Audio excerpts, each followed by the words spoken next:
Fill her up. You're listening to the Gas Digital Network. Conceive, believe, achieve. Shut the f*** up.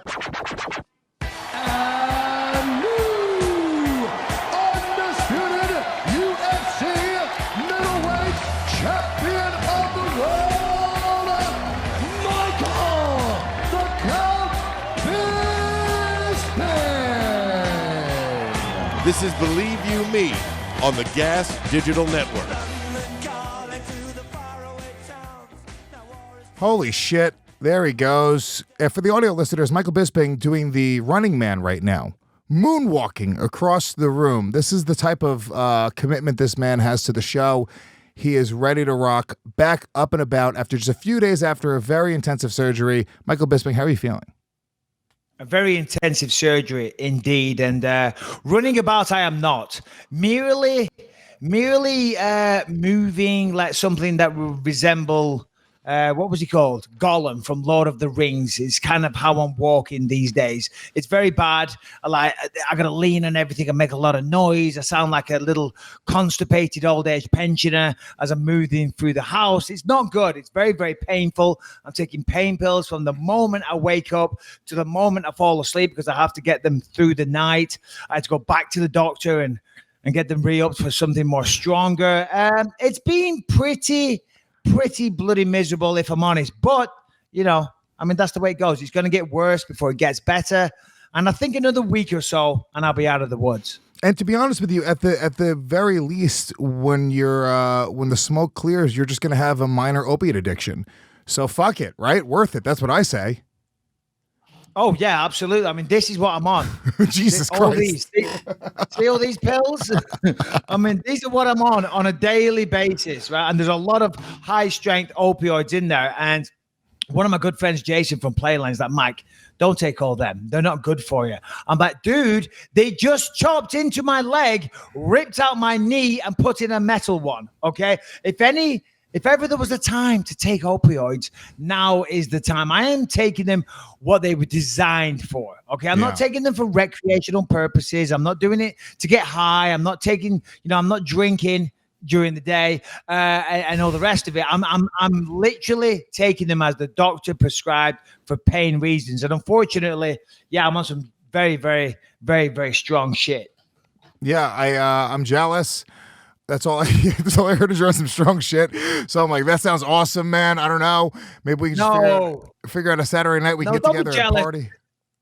Don't be jealous. Let's not make light of the opioid epidemic. And by the way, I'm exactly. I can't even speak right now. I'm under whatever it is. There's a problem out there involving opioids. Whatever that problem is, don't make light of it. Yeah, I'm off my tits right now. I'm not going to lie. I am off my tits right now.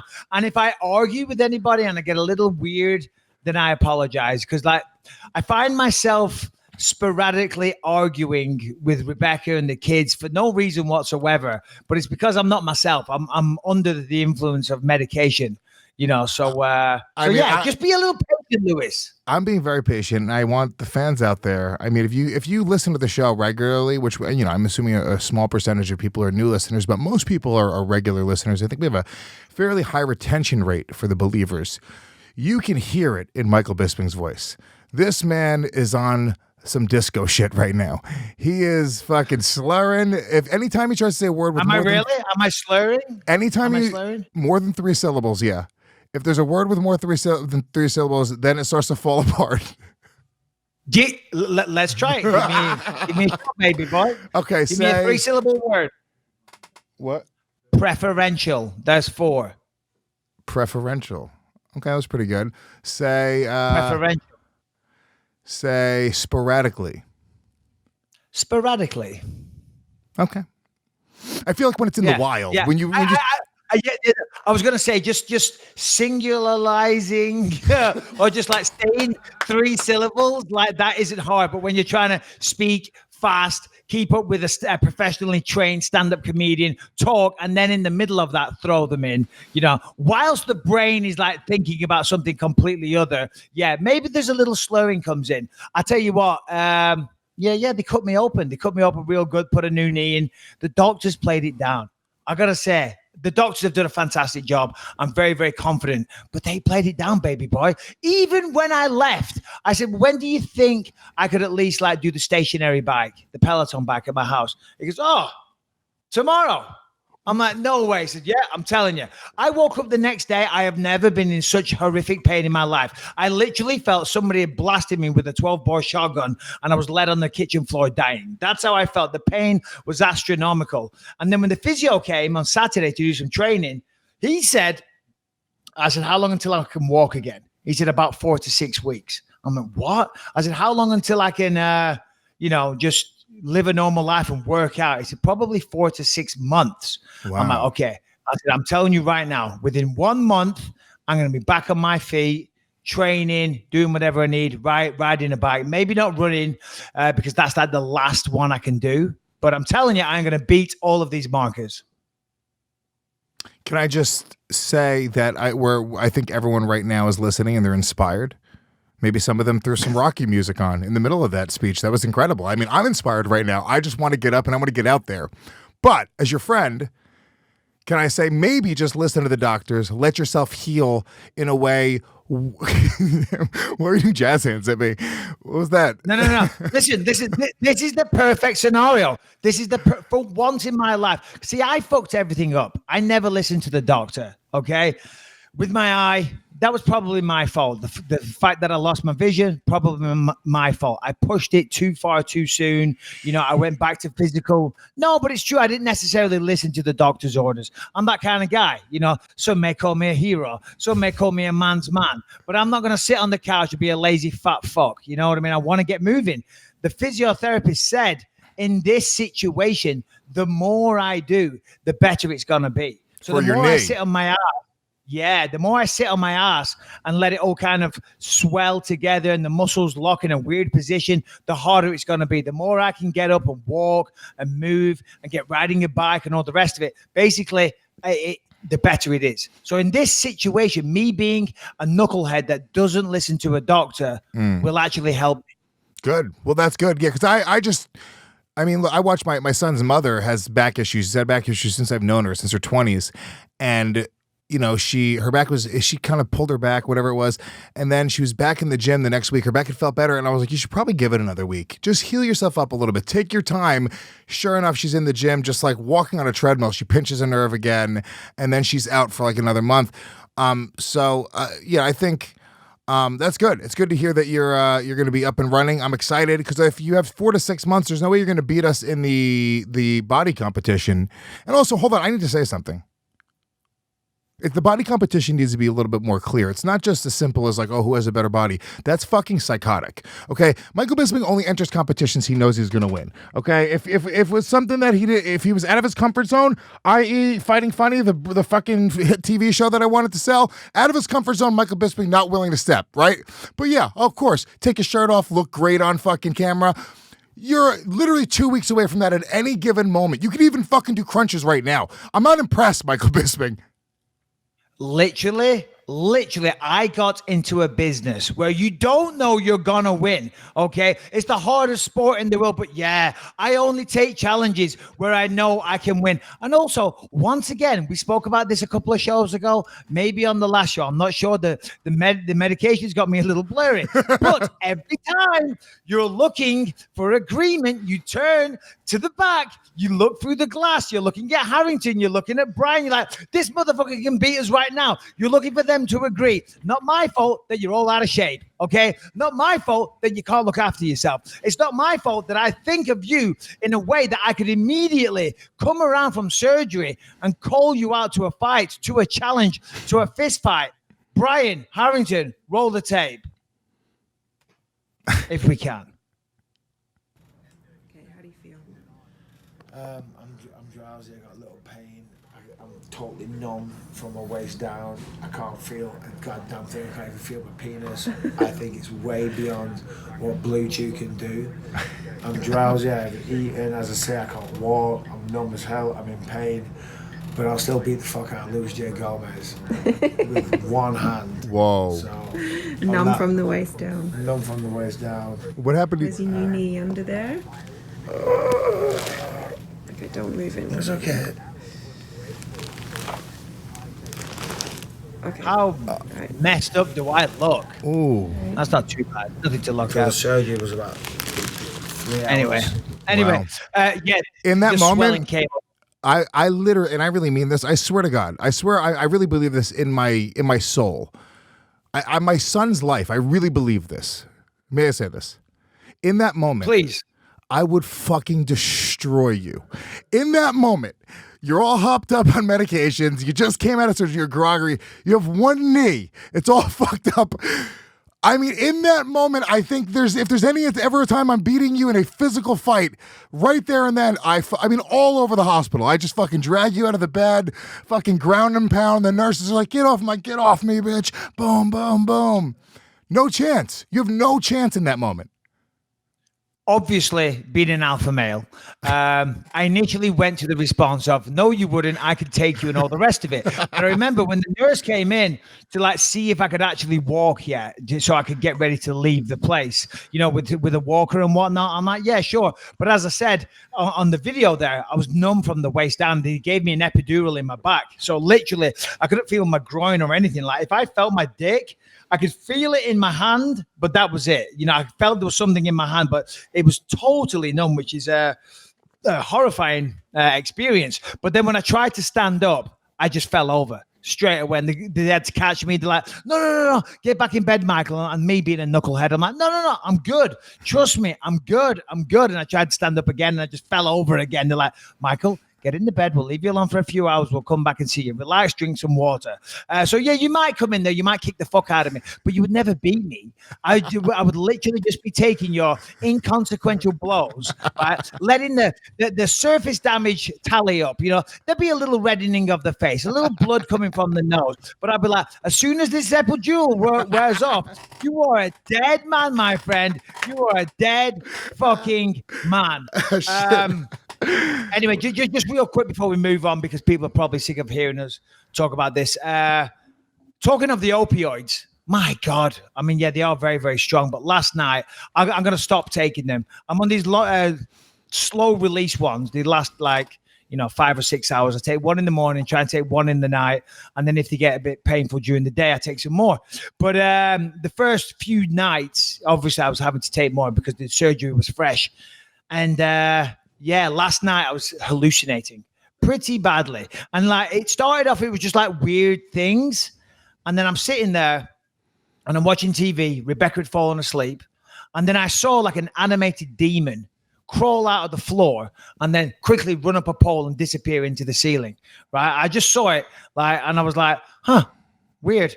And just carried on watching the TV show. But then I thought to myself, holy shit, I just saw like a fucking weird anime. I know it wasn't there. Do you know what I mean? So that's why I never gave it too much thought. I'm just really high. I'm hallucinating. I'm seeing demons crawl out of the floor. Anyway, I carry on. If he did that. Yeah. Me too, Brendan. And I carry on watching TV and I'm sitting there. I can hear talking. And I think it's Ellie and Megan in their bedroom across the way, right? So I'm like, Jesus, shut up. And I realized it wasn't them. And I'm thinking, is it coming from the balcony? So I'm looking over there at the balcony. I'm like, what the hell? Where's this talking coming from? So I mute the TV because I couldn't hear it. So I mute the TV and I'm looking around. And then I realize, and this honestly was really scary, the voices were in my head. There was a woman's voice. It was muffled and she was trying to get my attention and trying to talk to me, right? And then I realized, oh shit, no, it's just coming from my head. And then I pressed play on the TV and I carried on watching TV. And then a couple of minutes later, I went dump and I paused it and I thought, holy shit. I just had fucking legit voices in my head. And then I started to worry because I was under the effects of medication. Then I started to worry about CTE and brain damage and getting dementia and all this type of stuff. And I really worked myself up. Now, of course, I woke up this morning and I'm still as crazy and as mental and I still got as many psychological problems as I normally have. But fortunately, the voices in the head are no longer there, Lewis. Well, let's see. What are signs of dementia? Everyday signs that merit a doctor's visit. Let's see. Listen, I was high on drugs. There's no need to Google anything. I have not Google MD'd. I am not going crazy. I have not got dementia. I was on a lot of pharmaceutical drugs. I think that'll do it to you. Does it feel like your body is warm and like it's all cozy inside? Yes. Well, let me tell you right now, the AC is blasting and I am sweating profusely. So yes. Okay. Does your skin feel itchy, and do you feel like you have a need for more OxyContin? I am scratching the hell out of my life. And I'm calling my doctor on an hourly basis. Oh, wait, I'm sorry. This is not dementia. This is signs that you have an addiction problem. You need to call a help center. No, look, dude. We shouldn't joke about that because it is a big problem. And unfortunately, a lot of families have lost family members, daughters, children, fathers, etc. So that is a terrible scourge in America right now. My mother, my own mother. I can joke about it because I lost my mother to heroin addiction. Yep, I guess you can. And it was the cool kind too. It was actual heroin. It wasn't fucking the nerdy one that's prescribed by a doctor. Yeah, no, I mean, I guess that does give you carte blanche to make as many jokes as you want. I'm just saying, for something that is a real epidemic and a problem across America right now, I'd rather not make light of it. Do I have the right? Oh, that's the Mike Bisping's being too serious alarm going off. Yeah, it's the SJW alarm. Mike, get it together. You're being a little bitch. I'm like, yeah, I know, I can't help it. So yeah. So anyway, drugs. I gotta stop. I've stopped with the alcohol, and I'm gonna try and wean myself off the opioids now because it's becoming a real thing. Anyway, enough about that. Hey, Mike, let's just take a quick moment and talk about Keeps, which is such an incredible company. I wish I would have known about Keeps when I was younger because I'm bald. And Keeps will allow you to keep your hair. 2 out of 3 guys will experience some form of male pattern baldness by the time they're 35. And the good news with today's advancements in science, Keeps offers proven treatments that can combat the symptoms of hair loss. Hey, that's crazy. 2 out of 3 guys by the age of 35. You know what that means, Lewis? I'm one of the 3 that doesn't lose hair by the age of 40. You know, I'm just that 1 in 3 guy. I'm sorry. Lewis, you're clearly one of the 2. But fortunately, had you known about Keeps back in the day, I reckon you still have a full glowing lock of hair on top of your head. Keeps has revolutionized the way men are treated for hair loss. You used to have to go to the doctor's office for your hair loss prescription. Now, thanks to Keep, you can visit a doctor online and get medication delivered right to your home. This is the way people are doing it these days. You're trying to eliminate the middleman. You're busy. You don't want to sit in traffic. You don't want to wait in waiting rooms and all the rest of it. Now, prescription comes right to your door. As we said, visit a doctor online. No waiting rooms, as I said, no pharmacy. No checkout lounge, get more attention, discreet drug delivery, all from the comfort and privacy of your home, Lewis. And also, Keeps has more 5-star reviews than any of its competitors, and nearly 100,000 men trust Keeps for their hair loss prevention medication. It's about prevention, okay? So the treatment starts at just $10 a month, and for a very limited time, you get your first month absolutely free, okay? One of my best friends in the world is using Keeps right now, changing the game for him. Justin Silver, he uses Keeps specifically. Comedian friend of mine, for great looking guy, was using different sort of treatments, and none of them were working the way that he wanted to. He's swearing by Keeps right now. Yeah, well, I was just going to say, he's clearly then one of the nearly 100,000 trusted Keeps customers that keep coming back. They have more 5-star reviews than any other of its competitors online. So listen, of course, Lewis is bald, and I've got a beautiful luscious head of hair. So we seem like the people not to sell this product, but I'm telling you, more 5-star reviews than any of its competitors. Nearly 100,000 men keep trusting Keeps for their hair loss prevention. I mean, all the data you need is right there. Okay, simple as that. The results speak for themselves. Lewis, tell them about the offer. So right now, if you go to keeps.com, KEEPS.com/believe, you're going to get your first month of treatment absolutely free. That's keeps.com/believe. Once again, that is KEEPS.com/believe, and get your first month for free. All right, where were we? There's a lot of MMA stuff to talk about. What do we want to do before I totally go off the spectrum and say something stupid? No, it's okay. I mean, there's a lot to talk about. Obviously, UFC Boston this weekend, so let's talk about that. I'd say open up with that. I ended up being able to watch the main event, co-main event. I didn't realize it was Friday night until the event was just about starting. I don't know what the hell happened where I was disconnected from the fact that this was happening on Friday night and not Saturday. My head was just up my ass. So luckily, I had some time to check out the co-main and main event. Depending on where you want to start, I mean, I think starting on the main event would probably make the most sense. Yeah. But that's up to you. Yeah, no, for sure. We'll start at the main event. That's the big attraction. The Friday made a nice little change. It did. I enjoyed that. Probably because I had surgery on the Thursday, and I definitely wasn't leaving the house on the Friday. And I was like, oh, shit, this is perfect. Got the pre-fight show, got the prelims, the main card. I'm like, okay, my entertainment for the day is taken care of. Main event, Chris Weidman, Dominic Reyes. Oh, man. I mean, where do you start? I mean, it's a real shame. Well, there's two sides of the coin. There always is. That's the brutal thing about fight sports. You know, it's the most amazing sport and it's the cruelest sport at the same time. Dominic Reyes left there on top of the world. Probably got performance of the night. I'm not sure, although he definitely deserved it. Still undefeated, cementing his place as a contender. Won't have had a scratch on him. Got a beautiful knockout of a former world champion. And then on the flip side, you got Chris Weidman. You know, he was there trying to reinvent himself, just much like Jacare, much like Luke Rockhold. So there's nothing to be ashamed of. But I think 5 of his last 6 fights now, he's been knocked out, unconscious, and it was quick. I mean, Chris went in. The game plan was obvious early. He shot in a beautiful double leg. It was a really, really nice double leg entry. He got inside, and he managed to get Dominic down for a second. But the good news for Dominic is that he could say, listen, I was able to get back to my feet. I worked back to my feet, and then I knocked him out. I didn't just catch you. You implemented your game plan for a second. You were able to secure a takedown, get me down, and I was able to get back to my feet and still knock you out. You know, so yeah, no surprise in seeing an absolute crushing defeat for Chris Weidman. Has there been any in the media yet? I mean, has he commented? Harrington, has he spoke to Ariel Helwani, his good buddy? Has he said if he's leaning towards retirement or what? He said he was going to consider all things, but he did say that he would be back. And initially, all things? Right He's considering a move to heavyweight? Really? No. No, I mean, the biggest thing he had coming out of it was, the sport is tough sometimes, but I will be back better than ever. Well, look, Weidman, he's great. It's undeniable. Weidman's great, but when you sort of look at Weidman's trajectory, I think we were... It was a timing thing, dude. It just looked great, dude. And when you even consider what happened with Anderson Silva, right? Even both those Anderson Silva losses, or I'm sorry, those wins, there's question marks there. You know what I'm saying? Like, he was winning the fights both times, but Anderson Silva was fucking around in that first fight. He got knocked out. He broke his leg in that second fight.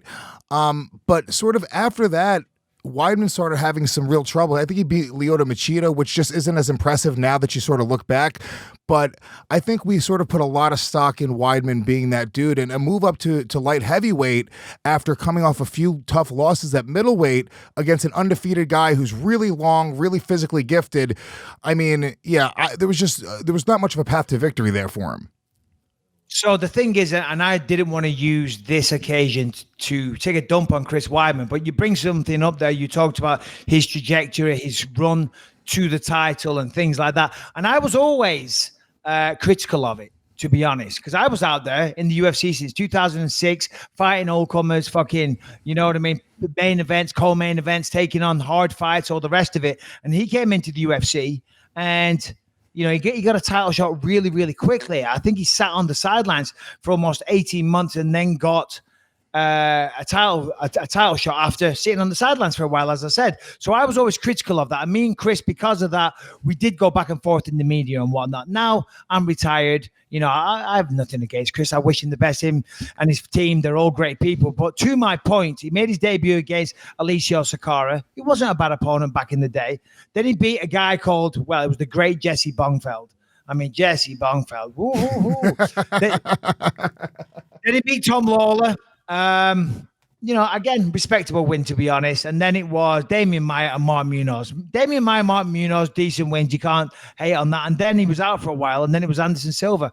But as you said, the win against Anderson was very, You know, it was like, because Anderson was dicking around, you know what I mean? And he caught him with that shot. Had he not been dicking around, would that have still happened? That's always the question. So, of course, they did a rematch. And even the rematch ended like that. You know, he snapped his leg. We all saw what happened. But to be fair, he then went and defended against Machida, which was great. And then he beat Vitor. But Vitor was not the Vitor that head kicks me in the head. Vitor looked like an old-age pensioner. So, and then he went on this current losing streak, which is a shame. I think it's more to do with the greatness of Dominic Reyes than it is the inability of Chris Weidman. Chris Weidman's still a great fighter, still very big. He's been around for a long time. He's got skills, but the reality is that, you know, I hate this expression, father time, but the body clock catches up with everybody. Simple as that. And how old is he now? Let's have a look. Let's go up to the top here. I don't think he's that old. 35 years old. It's not that old. It's not that old. But when you've lost 1, 2, 3, 5 of your last 6 by knockout, if that was me, everybody around me would be telling me to retire. I know that. If I'd have lost 5 of my last 6 by knockout. You won the title. You won the title, and everyone around you was telling you to retire. That's true. I was like in my prime, in my heyday, that it was like, Mike, retire. You know, fuck me. If I'd have lost one fight, Mike, you need to retire. 4 knockouts in a row. They're like, Mike, we're going to kill you if you continue to fight. I reckon by the time I got to 6, Rebecca would have left me. Paradigm Sports Management would have like blocked me on all social media accounts, you know. So yeah, maybe it's the time. That's so funny when you put it that way. It's like, dude, yeah, you lose 5 out of 6. You think maybe it's time? You haven't had a fucking credible win since Mark Munoz in 2004? I don't know. The problem is, of course, it's very attractive. You know, the money, the lifestyle, all that type of stuff. And when you're young enough and you feel you can still do it, you still want to do it. I mean, excuse me. I was watching, it came up on YouTube, Adam Carolla interviewing Tito Ortiz and Chuck Liddell. You know, and my 2 favorite people. Love them both. Your 2 favorite people. I know you do, yeah. But Chuck Liddell was talking on it, and he can hardly string a sentence together. God bless him. I'm not saying I have nothing but respect for the Iceman, but no, I shouldn't say it like that. But talking is a little bit of a challenge for him these days because he's stuck around so long. You know, and he certainly shouldn't have taken that last Tito fight. And you got to think Chris Weidman, 35 years old. He's a smart guy. He's got other options. He's 35 years old. He can still reinvent himself as something completely new and different. I would say now's the time. But only he can make that decision. Yeah, I mean, obviously, and he's such a name in the sport. Look, I don't like, and it came from doing the show with you, because before I did the show with you, the radio show, podcast, everything, I used to speak much more like it's one of these like couch fans, what do they call them, armchair warriors, whatever it is. Like, you just sort of be like, yeah, he needs to retire, he needs to go. It's like, I'm a little closer to it now, and I watch what happened with your retirement and your trajectory winning the title, and I see exactly how human it is and what's going on behind the scenes in the family, and there's a lot of other shit. So I have a hard time saying that a guy should retire. But if you're just being objective, you know, at what point do you say, Weidman, every time you lose, you're sort of shaving off some more of that legacy. There's value in you being the guy who beat Anderson Silva twice, value in you being the guy who won the UFC middleweight title. But we have fair weather fans, and, you know, the further we get away from that, your legacy is being eroded, and the value afterwards, owning a gym, training, creating a team, whatever it is, that value also erodes. Yeah, absolutely. These medications drive me crazy because I had a really good point and now it's completely escaped me. You're just saying like little horns on my head. What was that? No, the demon's back. He's running up the street again. No. So yeah, there's always going to be value in that. There's always going to be value in the fact that he was the former world champion. He defended the belt multiple times. That's an amazing feat. But what does happen, which is also a sad reality of the fight game, the more you lose, the more that goes in the rearview mirror. The more that becomes less of the story, and the story becomes a guy that's stuck around for too long, continuing to get knocked out. That's unfortunate. You know, this sport's what have you done for me lately? You know, unless you have a great career and you win the belt and you retire shortly after and you maybe put in the Hall of Fame and everyone adores you, you know, if you could pull that off somehow, then maybe that's how you'll be remembered. But if you're just getting knocked out all the time, unfortunately, MMA fans are kind of fair weathered. And then also when you're trying to, parlay a fight career into entertainment outside of the UFC, acting, hosting, whatever it is. If you're the guy that they just know for getting knocked out all the time, it's not that sexy. You know what I mean? But anyway, I wish Chris the best of luck in whatever he chooses to do. He's a great guy, even though he posts some fucked up pictures about my eyes back in the day. I got a lot of respect for him and his family. I wish them all the best. But we're going to talk about Dominic Reyes real quick, because here's the thing. A lot of people think it's a good idea to move up in weight. I think, Conor moved up a weight class and won the belt, made it look easy.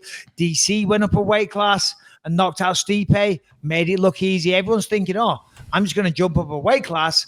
This is easy, because in fact, that is my actual weight class, because I'm not cutting weight. But you got to remember, they're also cutting weight, and they do hit harder. They have more power. They are stronger, and they definitely hit harder. And that was clearly evident. I mean, you never normally see Weidman get knocked out like that. Yes, he got stopped against Jacare in his last fight, but that was the end of the third round in an absolute slugfest back and forth battle. That was the first clean left hand. Boom, put him away. You know, so and also, I mean, he's Reyes is the real fucking deal. Right, I mean, Reyes, the physical difference there. I mean, he's so big. I know Weidman, I guess he's a big 185 pounder, but I mean, dude, Reyes looked gargantuan compared to him.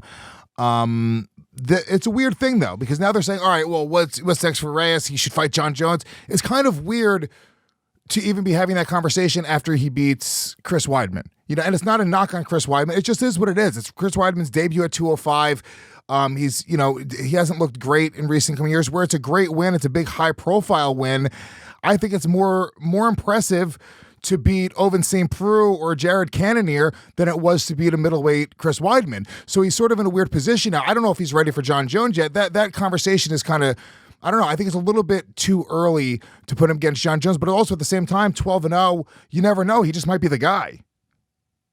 12-0, 6-0 inside the UFC. Made his UFC debut against Joachim Christensen, then Jeremy Kimball. But then it was the fight with Jared Cannonier. As we saw now, Cannonier is on a fast track to a UFC middleweight title shot. So that fight, carries more prestige, the win. Then he fought and beat Ovince St. Preux. Remember, he fought John Jones for the interim belt, right? Then and went to a decision. Oh, yeah. He went to a decision with Jones, that's right. Then he fought and beat Volkan Oezdemir, who fought for the belt. Then he fought former champion, a guy that defended the belt, Chris Weidman. So on paper, his resume, he's certainly stacking the chips that he needs to get a title fight. I think Jones was dismissive earlier this week. Harrington, do you have any info on that? I believe I saw some tweets where he said, listen, I don't need to pay any attention to these guys.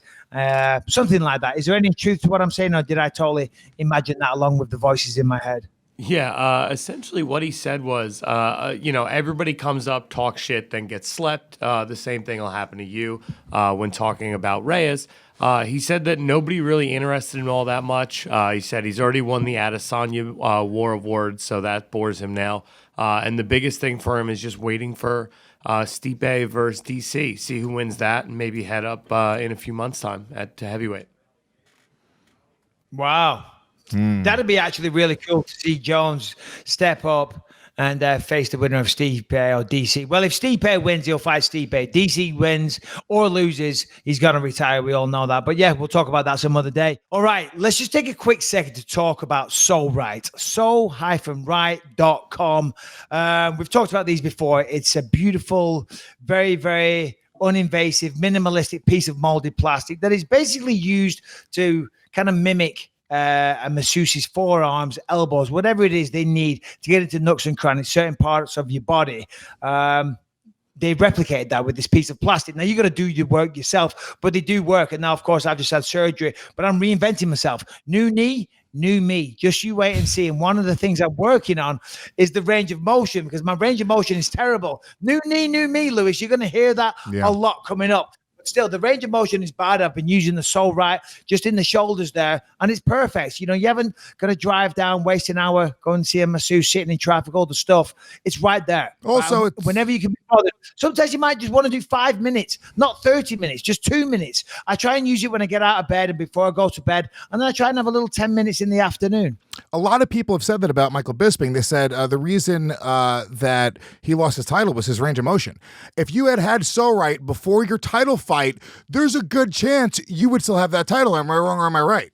You are so right, Lewis, and I mean so right. And I'm telling you, if I had that device earlier in my career, I would still have 2 knees. I would not have needed that knee surgery. Now, disclaimer, all right? It isn't going to prevent a knee surgery, and it isn't going to prevent you from losing an eye, but it is going to prevent the loss of range of motion. It is going to prevent pain in your back, pain in your psoas. It will help you work out. It will save you time, and it will definitely save you money. Reduces Lewis, muscle tension. Well, it reduces muscle tension, increases circulation, prevents injuries, and it adds to your range of motion. It is the most amazing tool for muscle recovery you're ever going to have. Super affordable. Here's the deal. Right now, go to sorite.com. That is PSO-RITE.com. Make sure you know the way that is spelled. That's PSO-RITE.com and use the promo code BISPING20, BISPING 20. You save 20% off your entire order. This is a great gift for the holiday season. It's a really cool, unique gift. It will help you. It will help you guys with so many different things that you need help with. Don't waste all the money and time on massage therapists, letting weirdos touch your body in weird places. You don't want that.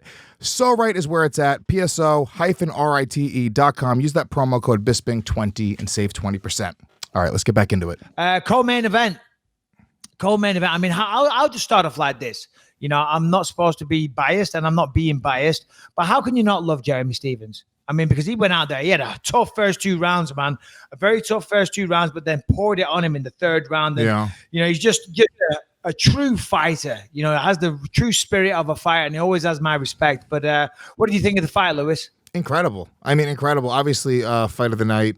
They both got performance of the night bonuses, and rightfully so. Look, that second round, he came back in the second half of that second round. It wasn't enough. He didn't put the same type of beat down on him the same way that he was sort of. He had more beaten up, I guess, in the first half of that second round. But he was fucking great. And to be honest with you, moral victory. That was supposed to be a 5-round fight. If that fight kept on going the way it looked like it was going, Jeremy Stephens was coming on stronger and stronger. That 3rd round was dominant. You know, he has a right to hold his head very high, very, very high. And they were going to do it at altitude as well. So the fact that he was able to sort of win the second half of that fight, if I was him, I would be trying to maybe try to avenge that loss at one point, because number one, it's an incredible fight that there was a lot of drama around as well. But you sort of look at it, if I was him, I'd be going like, dude, this was supposed to be a 5-rounder. I could have, looking at that, I would have convinced myself that I would have won the 5-round fight. Yeah, for sure. I mean, if you look at the fight, you know, if you look at it like, I don't know what you call it. I don't know. It started off, it was all domination from Yair Rodriguez. He landed some beautiful body kicks. He had Stephens hurt pretty early on. I think it was a left kick to the body that really winded him. But then as the fight progressed, the momentum shift totally shifted over to Stephens. The second half of the fight, he took over. Sorry, the second half of the second round, he took over that round. I don't think, honestly, it was enough to win in that second round. I still think Yair won the first 2 rounds, but still, he took over. And then the 3rd round, went out there and dominated that 3rd round. I guess maybe there was a case for a 10-8. I don't think so, but I could see the, you know, why some people may argue that. It was certainly a dominant round. But yeah, if there was another 2 rounds to go, you got to think that would favor Jeremy. However, you know, Yair was capable of like landing some freaky kick on you that could end it there and then. But still, yeah, there is a moral victory there. But you got to say, well done, Yair Rodriguez. You know, looking better and better. He looked sensational those first 2 rounds. 3rd round, you know, showed he needs to work on his takedown defense. Remember when he fought Frankie Edgar, that didn't go too well. Obviously, the takedown defense wasn't there then. And Jeremy, yeah, he's a good wrestler. But if Yair wants to take on the top boys and he wants to be a champion one day, he's going to have to clean up that wrestling defense. You know, that hole there, shall we say. Yeah, I'm having Harrington look up the CompuStrike for round 2 because I would like to see what that difference was in that second round. Because I watched it back a second time, and it was just a really close round. I don't know, and I guess the round 2 was being argued as a 10-8 for Yair. People were saying that was that dominant of a round. I don't know. When halfway through the round you get turned over and Jeremy Stephens is on top of you, beating you, you know, and literally just doing ground and pound, controlling the second half of the round. How do you argue for a 10-8? I mean, I understand the 10-9, but No, so the argument in round 2 was that Rodriguez early in the round certainly did enough to earn a 10-8 and almost put him away. Stevens battled back from that, making it a 10-9 with his effort late in the round. But I'm looking here. The CompuStrike number, 62 of 97 total strikes landed, 41 of 73 significant strikes for Yair Rodriguez.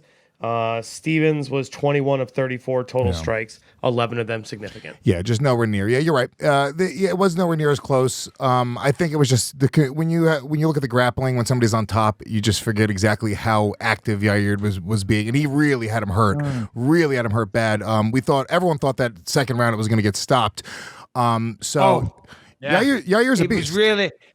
Yeah, he's a beast for sure. He's the real deal. I mean, certainly at the start of that fight, it looked like he was going to take him out of there pretty quick. He looked fantastic. As I say, he's struggling with the wrestling a little bit. I would say that's the only hole that I can see in his game. His striking is beautiful. It's unorthodox. It's fast. It's effective. It's powerful. He's got the confidence, and he's getting the wins. You know, he's certainly a contender. We've got a contender on our hands for sure. So well done, Yair, and Jeremy Stevens will always be one of my favorite guys to watch. He just brings it every time, and he's a true fighter. He's a real man's fighter. And commiserations, but the show goes on for Jeremy. What else should we talk about then? We're looking at these notes here, and there's all kinds of stuff. Anything else of the night? Just a couple little honorable mentions. I guess Joe Lauzon told Dana White, no matter what happens in this fight, obviously he had a dominant first round. Was it a knockout or TKO? But I guess after he got the dominant knockout, he was like, no, I don't want to retire. Yeah, because I was watching that fight, and Joe Lauzon went out there and just blitzed him, put it on him right from the get-go, landed some good shots, eventually got the takedown, and then got the submission, I think it was, or a TKO, whatever it was. It was extremely dominant from start to finish, and he looked as good as he's ever looked. And I read that story that you're referring to yesterday, and I was like, oh shit, I had no idea that earlier that day or earlier that week, he'd spoken to Dana and said, yeah, regardless of the outcome, I'm going to retire, because he looked like a guy in his prime. But prior to that, I think he had lost a few, so I understand it. And he'd been away for a little while as well. Excuse me. But I don't think the time is right. You know, but I don't know what he's going through. I don't know his personal situation. I don't know if he has injuries and stuff. But certainly after that performance, man, I want to see Joe Lauzon fight again. 100%. Who doesn't? Yeah, I mean, well, Joe Lauzon also fan favorite, big name, been around for a long time, Ultimate Fighter winner, I want to say. Maybe I'm wrong. Maybe. But I mean, look at dude, the Lauzon brothers are awesome. It's just that sort of that weird transitional period between the old guard and the new guard. It's where you came up. Honestly, everybody's leaving. They're all going. Yeah, a couple of years ago on this thing on UFC Tonight, we had a segment, who do you think is going to be retired by the end of the year? And I was like, well, I can't say about 1 year, but I'll tell you what, in 2 years' time, we're all going to be gone. Right? And I guarantee 2 years from now, there'll be no Mcgregor, there'll be no Tyron Woodley, there is no Michael Bisping, there's no Rashad Evans, there'll be no DC. Who else? There's definitely going to be no Anderson Silva. Wait, how long from now? A lot of the face, 2 years from now. From now, what's the date? All the big names. October 21st. Mid-October. You're playing a long game. I'm talking 2 years. You really believe in 2 years' time you're going to go, oh, Mike, that's right. On the 17th of October, 2019, we proposed a little bet. And guess what? Now it's time to pay the piper. You really think that's going to happen? Set a Google alarm, baby boy. It'll go ding, ding, ding, ding, ding. And then we'll go, oh, shit, you remember this? And we'll have a list. And we'll go, oh, yeah. Yeah, that was right. Yeah, turns out it wasn't. It's fascinating to talk about now, but not fascinating to revisit in 2 years, okay? Let's speculate. Let's assume. Say things with no... it doesn't matter because we're just speculating. We don't want to come back with facts. That's boring. That proves us all wrong. Says, no, we were wrong there. He's still here, blah, blah, blah, blah, blah. We were totally wrong. No fun in that, Lewis. No fun in that. Speculation, that's fun. I'll speculate. Let's speculate. Let's do it. You say Conor McGregor retired. 2 years. Conor McGregor, gone. Not in the sport of MMA anymore. Gone. Jose Aldo, gone. DC, gone. Who else you got? Anderson Silva, gone. Tyron Woodley, gone. John Jones. Not gone. Give me names. I'll give you names. God. Shogun, gone. Rampage. Gone. Glover Teixeira, gone. Tito. He's already gone. Come Brendan, on, he's gone. Brendan Schaub. Long gone. Long I'm gone. joking, Brendan. Love you, buddy. What else we got? Yeah. So anyway, a lot of the fighters that we used to, Stephen Wonderboy Thompson, gone. What? Uriah Faber, he was gone, but he'll be back. But he'll be gone. Yeah, I'm telling you, Dominic Cruz, definitely gone. Henry Cejudo will still be around. But a lot of the names that we're most familiar with right now, that we tune in to watch the UFC for, they'll all be gone. But the UFC know this. They know what they're doing. That's why we're seeing focus, no new main events and co-main events and the prelim headliners, to give the new breed, the new generation, the spotlight. And in a couple of years, we won't give a damn about those guys. Donald Cowboy Cerrone, gone. Easy, Mr. Bisping. Don't disrespect Cowboy on this show. Not on the Believe You Me podcast. Whoa. There's no disrespect. I'm just saying. Time catches up. 2 years in the fight game is a long time. I'm just saying. He's had a long career. He's had a great career. He's the fucking man. No insult. No disrespect. No disrespect. Do not put that evil on me, Ricky Bobby, you fucking prick. Okay? I'm just saying I'm haphazardly throwing the idea out there that potentially he might be retired in 2 years. How is that disrespectful? Donald Cowboy Cerrone, dead to Michael Bisping. Dead to Michael Bisping in 2 years. His career and his personal life.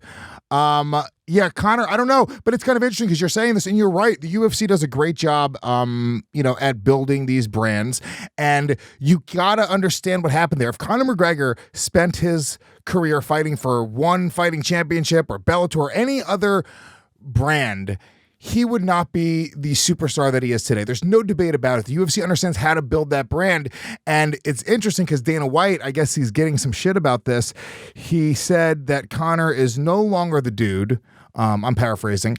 And that Khabib is now the guy. And, I guess it's almost like a self-fulfilling prophecy, I guess. Once he starts saying it and Joe Rogan starts saying it and everyone else starts saying it, everyone just kind of goes, yeah, I guess he's right. But right. Well, there was no need to paraphrase because you weren't paraphrasing. You just changed one word. You said he's no longer the man. You said he's no longer the dude. Of course, I'm paraphrasing. You could have just said man, and then you went on to say, he said he's no longer the man. Okay, so you were not paraphrasing. What are you writing down there? Name of the title? No. I was looking at Harrington chats me throughout the show with facts. Give 5 minutes too late. Ammunition. No, 5 minutes too late. Fuck you. You know what I just got? Literally just now. Yeah. He was a semifinalist losing to Melvin Gambirian. To Manny Gambirian, first of all. Who was? He's talking about Joe Lauzon. He's talking about Joe Lauzon. This is what I get just now, a fucking chat message saying that he was thanks, Harrington. We appreciate you being very timely with your facts. Fact checking Harrington. Yeah, and giving wrong names. Who did he say? Melvin. Manvel who? Melvin Gambirian. Melvin Gambirian. You mean Manny Gambirian? Yeah. I think it actually was Manville. That was his name. Yeah, no, maybe Melvin Gillard. What were we talking about? Where were we? Oh, yeah. So Dana went out there, and listen. I mean, he said Conor's not the man anymore. Khabib is the man, so I guess he gets to call the shots. That's not a lie. He's the champ. If you're the champ, you're the man. If you're the only undefeated champ in the UFC, that also gives you a little more extra the man. If you've also got a ridiculously large following and you're the biggest Muslim athlete out there on the planet, that also, that makes you the man. But it turns out Conor took exception to that, wasn't very happy, and immediately went right back at Dana. What did he say? Well, you can do an Irish accent, so why don't you do it? Oh, God's sake, fuck's sake. Who's not the fucking man, Dana, you wee shitbag, you? Your man that had the marquee event, did he? More like an event in a marquee. A fucking tent in the fucking sand it was. Keep spoofing to yourself, horse. Jog stop sniffer championships. Who's not the man? You're a man that had the event in a marquee. Now I'm doing a fucking Northern Irish accent, right? Because I can't do a fucking Southern Irish. Right? I do a fucking Northern. Because my fucking family are fucking from Northern Ireland, you right? You wee bastard. Yeah, okay? Don't fucking talk shit and say don't talk like this. And then fucking North of Ireland, you fucking talk like this, all right? So you do. So fuck yourself all day long, right? So where were we? Your Conor is my favorite impression out of all of That's not a Conor. It's not a Conor. Because the Southern Ireland and the Northern Ireland is very, very different. The Northern Irish is much more harsh. But I got to be honest with you. Kicking off with right. I prefer your impressions of fighters than our actual interviews with real fighters. They really make me laugh every time. Well, next time we can't get an interview lined up, we'll do it via phone call. We'll say that I couldn't make it. You interview me, Beautiful. and I'll just put a fake accent. To which, by the way, Anthony Evans. I'm pulling back the curtain here a little bit. Anthony Evans, who incidentally wrote my book, didn't write my book. We wrote it together. He did the typing. Every night we were on the phone recording conversations. Took months. Anyway, he knows me very, very well, as is clearly evident the fact he wrote my book. That's why he was the perfect person to do it. But on more than one occasion, we used to go out when I was, the early days of the UFC in England, and I had interviews lined up in the morning, and I'd go out and I'd get too hammered the night before, and he would take them pretending to be me. And he would pretend to be me, because obviously they've got no idea whether it's Michael Bisping or Anthony Evans. We're both from the north of England, and he knew who I was. He probably knew what I was going to say. In fact, I think they were the best interviews I ever did in my life. So thank you, Anthony. Who did the voiceover for your audiobook? Because it was supposed to be you initially, and then I know you at one point you said on the show, you're like, I got like another 3 days to do this, and I haven't even started. I was like, he's not fucking doing this. So who actually ended up doing the audio voiceover? Yeah, some voiceover actor from Manchester, I believe, for the UK version, because the deadline was closing and a lot of people wanted me to do it. And I do apologize to everyone. That would have been fucking awesome. I tried to do it. I just had too much going on. UFC duties galore. I was in Cape Town. I was in South Africa. I was flying everywhere. I had the Contender, all types of stuff. It just wasn't going to happen. So I sent them an email. I said, listen, I got to be frank. I got to be upfront. I can't meet this deadline. But it gets released early next year in the US. And I will be doing the audio version for that one because we've got more time, obviously. But just in time, just in time for Christmas. For Christmas next there you year. Go. Oh, surprise! I think I can download the audiobook right now. It's on Audible. Can I just download the audiobook, or you can only be in England and download the audiobook? I'm not sure. I don't know.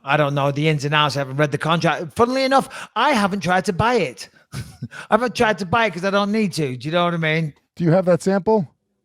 Can you? Because there's a sample of the audiobook on Audible, and I want to hear if the guy sounds like you at all. Well, no, we're not doing this, because if he does, great, and if he doesn't, we're just going to rip the piss out of it. Fuck you.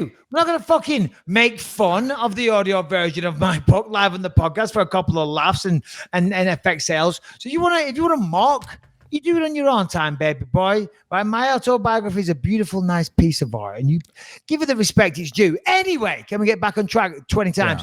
Yeah. Dana and Connor. Fucking, that's ballsy of Connor. You know what I mean? It's not ballsy because Dana's, but it's it's funny how quickly people forget. Because as you said before, they stuck Connor on the front page of every single fucking magazine. They spent a fortune on PR for him. Now, of course, he was the person to bet on. He was a very charismatic guy. He delivered in the octagon as well. So he was the total package. And he was from a new market. So it was wise business from the UFC side. But now simply because he says, yeah, the reality is, Connor, you're not the champ anymore. Khabib's the fucking champ. And he's just saying he's not the man. Khabib's the man. I guess he gets to pull the shots. And that really fucking hit a nerve. I wonder, the reality is this. Whoever can sell more tickets is the man.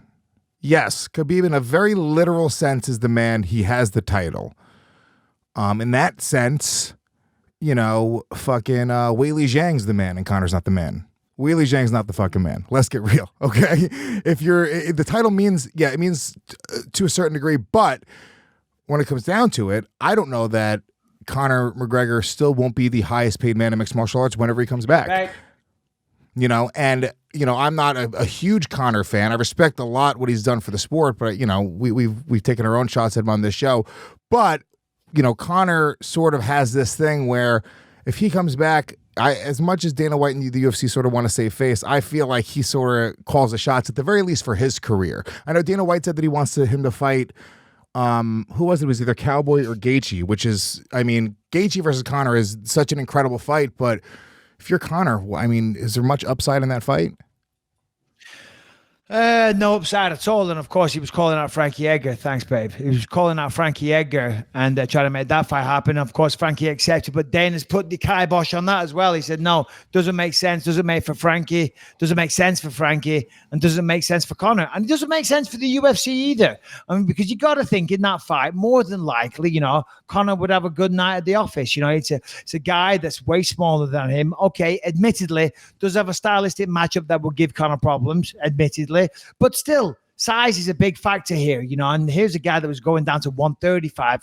Conor's at 155. It's a massive size difference there. Frankie's at the end of his career, and let's not forget, even though I think a lot of people would watch that fight, I don't know how much Conor gets paid, but it's a lot of money. And for the UFC to justify paying Conor, I don't know, $10, $15 million, maybe more, they're like, we ain't paying you that kind of money for you to come in and pick on fucking little Frankie Edgar going down to 135. Okay? Right, if you want $15 million, great. But you're going to fight someone properly. And then also set imaginations on fire. If let's say Frankie Edgar slays Conor McGregor, the beast that is Conor McGregor, it's almost like, well, now you're just sort of like killing the cash cow that is Conor McGregor with Frankie, who's already at the end of his career, that's had every title shot under the sun. So there's not much upside there if Frankie does win. And then if he loses, it's just sort of paying Conor McGregor a lot of money to beat a guy that he should beat. So yeah, I get it. You're 100% right. Yeah, that's actually a great point. I never thought of it, but from that respect, I mean, because what if Frankie does win? Here's a guy, he couldn't win the belt at 145. He hasn't sniffed a title fight for a long, long time at 155. That's why he went down. And in fact, he can't get his shit together in those weight classes. He's going down to 135 to reinvent himself again. And the guy's about 73 years old. He's about to retire anytime now. So why are we going to let him just fucking fully extinguish our cash cow where there's an ounce of credibility to him? Do you know what I mean? So yeah, from everybody's perspective, I guess it does. I guess Dana is right. It doesn't make sense. Yeah, if you explain it like that to Frankie Edgar, even Frankie would go, you know what, Bisping? You're making some sense here. Yeah, no. Frankie's the man. As I say, I think Frankie's got a stylistic problem for him and a very good possibility of beating him. And for those reasons that we just said, that's probably why they never did it. But you know what? It is interesting. He had that little rant at Dana. Dana probably just laughed it off. He had that little rant at Dana. He's actually having a press conference in Moscow next week, Conor. Personally having his own press conference. Now, listen, we know what's going on. If you look on his social media, his whiskey just launched there. So he's going over there. He's trying to rally up sales for his whiskey brand. Now, it's going to be interesting to see how that goes down, because I think he's hoping, and more than likely, because wherever he goes, he does attract a lot of media, a lot of attention, and a lot of fight fans. So if there's a crazy turnout, which all they've got to do is say that they're giving away free whiskey at the press conference, which I guarantee they do. I guarantee there will be free whiskey at the press conference, okay? And that place will be fucking packed out, and it'll be the wildest press conference you've ever seen in your life. It's Russia. Right? And they'll say, and then they can twist that and say, see what a big deal I am? See what a big deal I am in Russia, and you won't make the fight between me and Khabib in Russia. And I also think it's Conor's way of just prodding Khabib even more, saying, look, I'm going to come to your backyard. I'm going to hold press conferences like I'm the man, contrary to whatever Dana says. And because that's the fight he wants. Because for Conor, there's no danger to fight Khabib. What's the worst that's going to happen? He'll be in the same position he's in now. Yeah, okay. You got beat by the better guy. Well, right now, the public perception is that Khabib is already the better guy anyway. You know what I mean? So nothing changes, and you get a big payday out of it, and you're right in the exact same spot. For him to go fight a Justin Gaethje or anyone like that, yeah, that's fucking dangerous, because now he's back to fighting guys in non-title fights, in fights that he might lose. You know what I mean? So it's almost like he's gone back to the start of his career. You know what I'm saying? I mean, look, just put Conor in superstar, massive fights. Let's get real. If I'm the UFC, the only people I'm putting Conor against, because he's only got a few fights. You said it yourself, 2 years, you don't think Conor McGregor's in the sport anymore. And I agree with you. To be honest with you, I really do. I think that he's made too much money and he's starting to lose. So it's not like you can only lose so much before you go, I'll just go be a fucking billionaire, and live in a castle probably in Ireland and just make whiskey and be a superstar and get into movies eventually. Whatever his trajectory is going to be, he's going to be a massive star. But if I'm the UFC, I want to just capitalize every single time he's in the octagon. Let's say he fights once a year over the next 2 or 3 years. It's going to be against Nate Diaz. It's going to be against a Nick Diaz, a George St. Pierre. Obviously Khabib. Everyone wants to see the Khabib rematch. That's sort of what I'm going to reserve Conor for. I don't see the upside. And I guess if you're Justin Gaethje or one of these other guys, yeah, you build a massive star in one of these guys. But if I'm Conor's team, I should say, I'm just saying, fuck it. Let's make massive money every time we get into the cage. Win, lose, or draw doesn't really matter. Look at Brock. Brock came back after 2 losses, I believe, and still got a massive payday. These guys that are stars like this, they can sort of do what they want. So yeah, that's that for Conor. I think it's funny that he's going to be giving out free whiskey at the press conference. They don't even need to do that much. If they it's Russia. All they got to do is offer electricity and some bread. Let's have lines out the door. I don't know for a fact they're going to offer free whiskey, but I'm guessing the whole purpose of this is to promote Proper 12. You know what I mean? That's all it's about, okay? Because he just launched there, and now he's going to go there. He's going to give the whiskey sales a boost. And therefore, if you're advertising or trying to boost whiskey sales, you're going to have some there at the press conference. There'll be multiple booths. There'll be lots of skinny little girls, like promo girls giving out free whiskey. In fact, we should fucking go. Sounds like a great time. Hell yeah. But there you go. All right, Mike, let's take a quick second and talk about Sheath, which is such a great company. They make maybe the best underwear in the world, the most comfortable underwear I've ever worn in my entire life. They have multi-directional fabric, which sculpts precisely to the body. It's moisture wicking, cooling, stretchy, breathable, and incredibly comfortable. They keep you cool and comfortable. You're not having sweaty balls, which honestly, we all have sweaty ball syndrome. If you're a manly man like me and Bisping, guess what? Your balls are going to get sweaty. They have traditional boxer briefs, but they also have a brief with a dual pouch for your upstairs and downstairs that keeps everything separated in one place. Bisping, you swear by them. You record the podcast in Sheath underwear every fucking week. Listen, here's the thing. I'm a little bit biased now because not only do I love their underpants, I love their underwear, I love their t-shirts because they very kindly, and God bless Sheath, they keep sending me all kinds of stuff, and they're doing some women's stuff now as well because Rebecca was like, Michael, I love those underpants. They're comfy as hell, right? That's all I know. I know they're comfy and they look good. Right there. And that's for me, 2 of the main things you want. When I'm walking around at home, if I'm not going out, I don't necessarily get dressed. I put a t-shirt on and underpants. They're nice looking underpants. My wife likes the way they look. I've had plenty of compliments and she wants some as well. So they're branching out into women's knickers and shorts and all types of stuff. So keep an eye out for them. But listen, they're so comfortable. So comfortable. As my waistline is expanding a little bit. Some of the other underwear, they're not quite as giving. But let me tell you, the Sheath, they are my go-to every single time. Everybody wants nice underwear. You need new underwear at some point. Give them a try. You will not be disappointed. I guarantee that. I guarantee right now, there is no way on this earth that you will order those shorts, those boxer shorts, those underwear, and when they come, you say, I don't like these. The quality's off. They're not comfortable. That will not happen. And right now, if you go to sheathunderwear.com, that is SHEATH, or if you're Michael Bisping, SHEATH, underwear.com, and use the promo code BELIEVE30. BELIEVE30, you're going to save 30% off your entire order. This is a great gift. If you're listening to this show, you have a gift for the holidays you want to give for somebody, even just for yourself, dude. When's the last time you bought a nice pair of amazing underwear for yourselves? It's been a while. Treat yourself right now. Go to sheathunderwear.com. That is SHEATH underwear.com and use that promo code BELIEVE30. Save 30% off your whole order. You will thank me. Your wife will thank me. Everyone will thank us. Enjoy yourself. Go to sheathunderwear.com. Use that promo code BELIEVE30. All right, where were we? Okay, I'm going to change subjects here.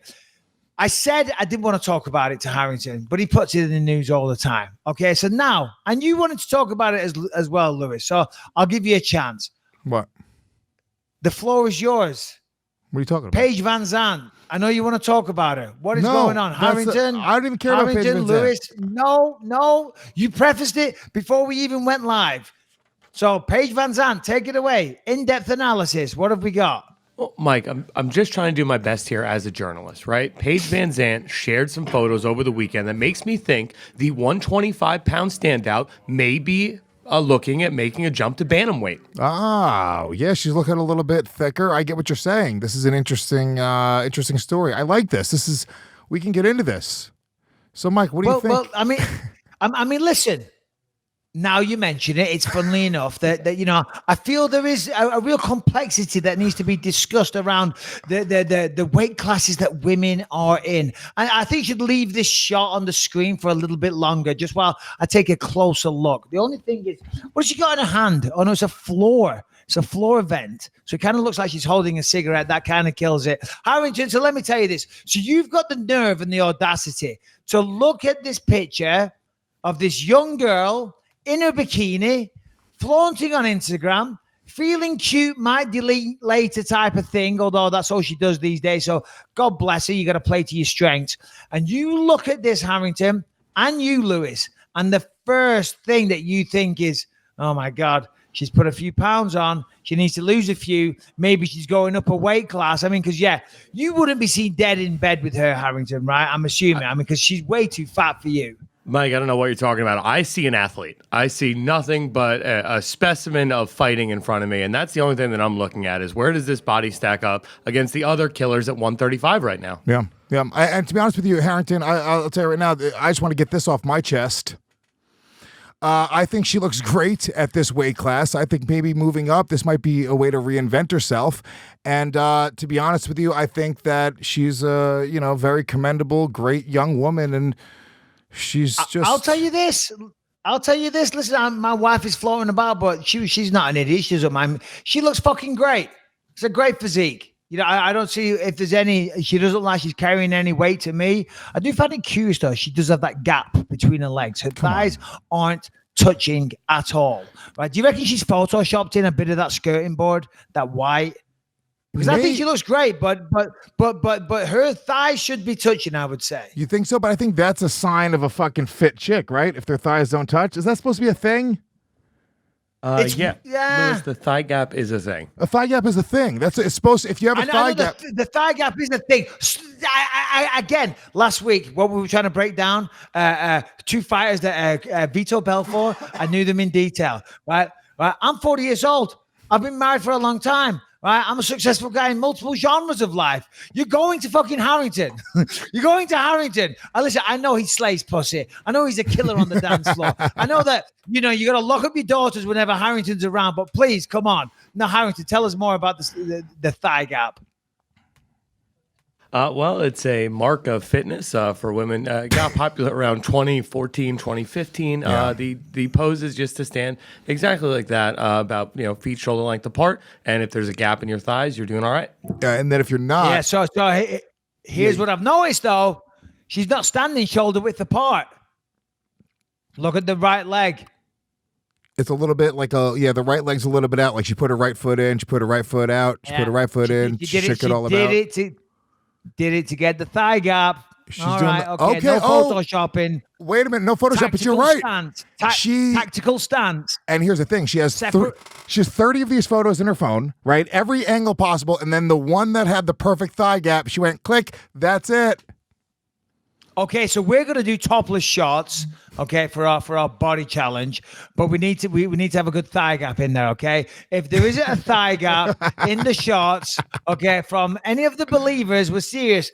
We're gonna do our pictures. We'll save it for the next show. We have to pictures, okay, but send them in. But we gotta have a thigh gap. Well, this is a contest we're having, guys. What's the date that it has to be by, right? So here's the actual contest. If you it is a before and after shot. But I think it should be the largest difference, not just who looks best, because that's not fucking fair, Bisping. It's the largest difference between the first shot and the second shot. So if you're a big fat fuck and you lose 80 pounds, you're not going to have abs, but it might be more impressive than Bisping going from fucking having okay abs to having great abs. Stop. What we need is independent adjudication. Okay, we need some people. I think women. I think ask women. Shannon. Let's get Just Paige. Look at them. Paige should judge us for the amount of times that we've judged Paige Van Zant's body. If she's not the person judging this, there is no God. It is not right. That would be fucking awesome after all the judging we've done. All the judging you guys have done. I said she looks great. She looks awesome. She looks great. And her husband's a very lucky man, you know? Leave But that she picture is. on there. I'm good She's with doing a little hokey pokey dance in order to get that thigh gap. Everyone knows that. I just want to point it out there. spotted it. It's fine. We don't even hate Paige. You look great, but you're doing a hokey pokey dance.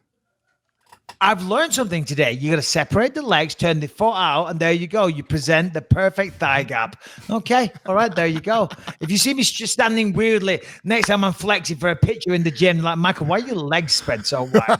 Like, don't fucking worry about it. Okay. Mind your own business. All right. What else we got?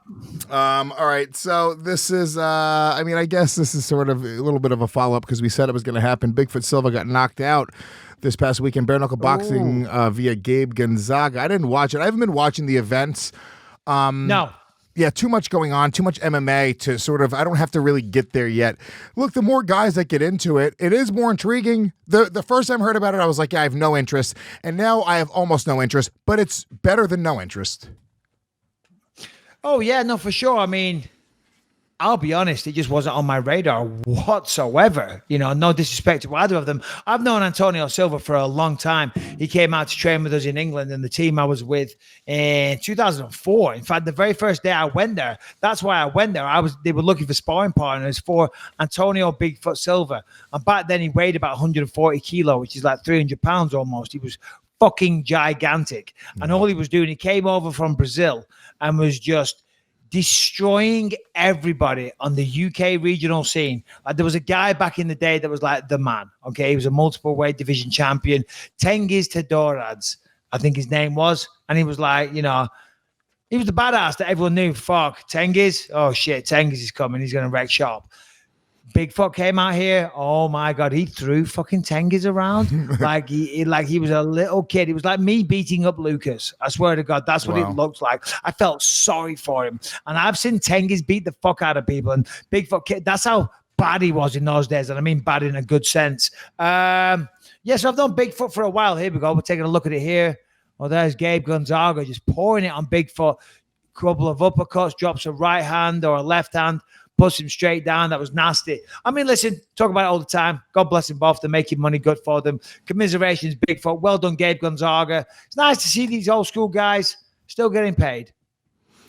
Yeah, as you were sort of talking about the guy Tengiz, it sort of reminded me. I listened to Chael Sonnen recently because we have a little bit of time left here and we have some questions as well. And let me just actually before I ask you this question, because I think it's an interesting question. In fact, I'll ask you the question and then I'll do plugs and you can think about the answer to this question. Bisping, I heard Bisping. Well, you ask the question. I'll take a pee. You do the plug. I'll answer. And I'll give you some thought and insight. Also, I need to decompress. I need to take a quick minute and just do this in private. Okay, get it together. You're halfway, 2/3 of the way through the show. You haven't had any monumental fuck-ups. You're still out of your mind on pharmaceutical drugs, but you can do this, baby boy, okay? So I'm going to take one of those moments while you do a plug, but continue with your line of questioning. Okay, so the question is this. I heard Chael Sonnen talk about the toughest man alive that he had ever met, he should say. And it was just a wrestler, and he talked about just sort of this guy training. And it was a really interesting story, just him describing who he considered the toughest dude he had ever met. And I want to pose the same question to you. Who is the besides me, who is the toughest man you've ever met? And that could mean for whatever reason. You can sort of interpret the question however you want to interpret it as toughest. So think about that while you piss and decompress. I'll do some plugs really quick while you think about that, and then you can come back and you can answer that question. I've got no idea who I'm going to say, but I'll be right back. I'm going to carry an ice machine with me. If you see this is strapped to my leg. So yeah, it'll take me a minute. Back in the set. It's okay. It's okay. What a pussy, right, everyone? Oh, my God. Oh, now's the time. Can't do anything. I got another week or two where I could outrun him. Do you think he could beat me now? Like right now in that condition? Harrington, what do you think? Right now. I mean, I literally just got to kick him in his leg. He's a minus 235 favorite. Yeah, what? No way. No Easily. way. Still, no fucking way. That's down from minus 2,000. I mean, he is more than a minus 2,000 favorite. He'd have to be what would the odds be on in shape Michael Bisping, ready to fucking just now, like after retirement, but still like 10,000. You can put up 10,000 to win 100. It'd be crazy. It'd be fucking crazy. So regardless, now's the time. If I'm gonna ever beat Michael Bisping, I have to attack him when he's physically unable to handle himself. Here's the deal. You love the show. We've been doing the show for a while. We have every episode of the show available on demand at your fingertips at gasdigitalnetwork.com. The entire on-demand library. You get uncensored episodes, ad-free episodes, everything we've ever done. The latest 30 episodes are available on iTunes and YouTube. So make sure if you guys are just getting the free episodes, that's great too. Just share them. Tell friends about them. You get, go subscribe on iTunes. Leave us a 5-star ranking, positive review. Subscribe on our YouTube channel. We love the positive comments. We always read the comments. We answer your questions there as well. So if you guys ask us any questions or comment on things, just realize that we do take time to answer questions there as well. But if you guys want the entire on-demand library, use that promo code BYM at gasdigitalnetwork.com. Get a 14-day free trial. You get pre-release, ad-free, and uncensored episodes as well. I think I hear Bisping is back. He's huffing and puffing. All right, do a split screen. Is he back or no? No, he's not? Okay. I'm just hearing the fucking sounds of a man dying in the background. There he is. There he is. Holy shit. Okay, so Michael Bisping. By the way, this is what we're going to do from now on when we don't have too many topics to talk about. We're just going to steal segments from other podcasts. Okay. So who is Why? What have we got? the toughest man? You didn't even think about it, you piece of shit. You just forgot about the question as you left. I have the fucking answer locked and loaded and ready to go. You changed the subject and said, oh, by the way, new subject. We're just going to start stealing topics from other podcasts and stuff like that. I'm like, okay, we'll go on. Don't you want me to answer the question? Hey, you listen, man. I'm the one on medication right now, but your mind's all over the place. Doggy, I'm always on medication. Always, I know. That's why I swerve your calls early in the morning. 8 a.m. Lewis calls. I'm like, no, not a fucking chance. Okay, I need 2 or 3 coffees before I take that phone call. Anyway, answer to the question. Would you like it? I would love it. The toughest man that you've ever met. And why? All right. I was trying to think about it, and I don't really go around looking at other men. Obviously, I would respect somebody's manliness or durability or whatever it is.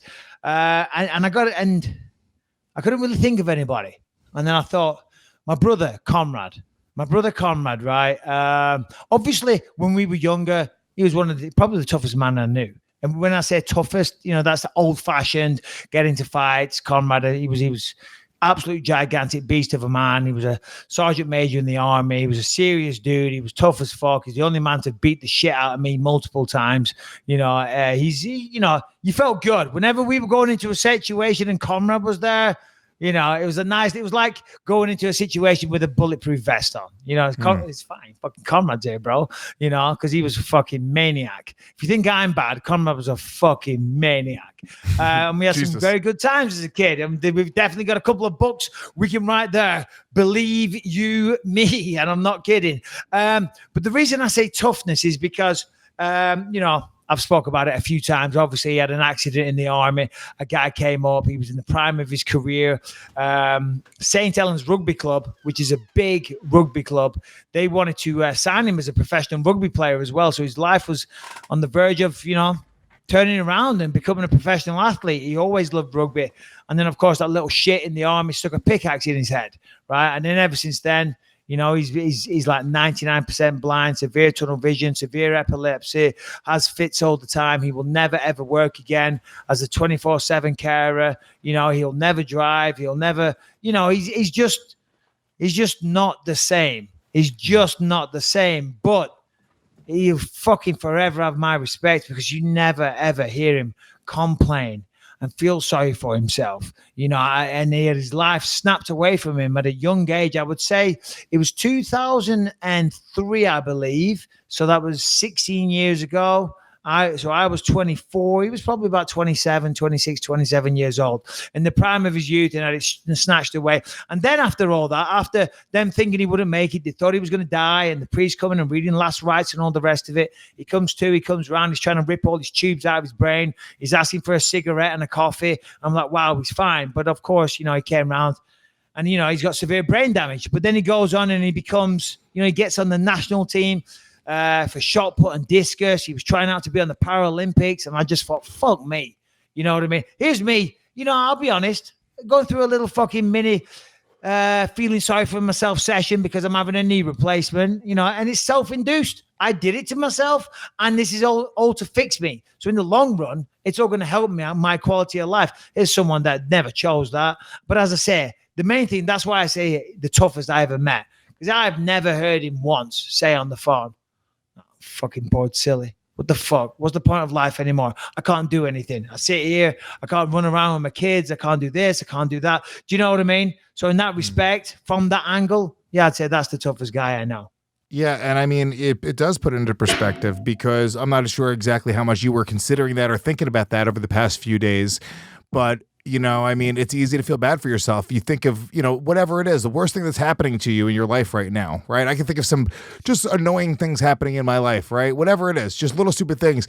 And then I go, trivial shit. Yeah. Trivial shit. It's not a fucking pickaxe being stuck in my head. It's not me losing my mobility or my ability to be cognitive and to think on my feet and to be funny.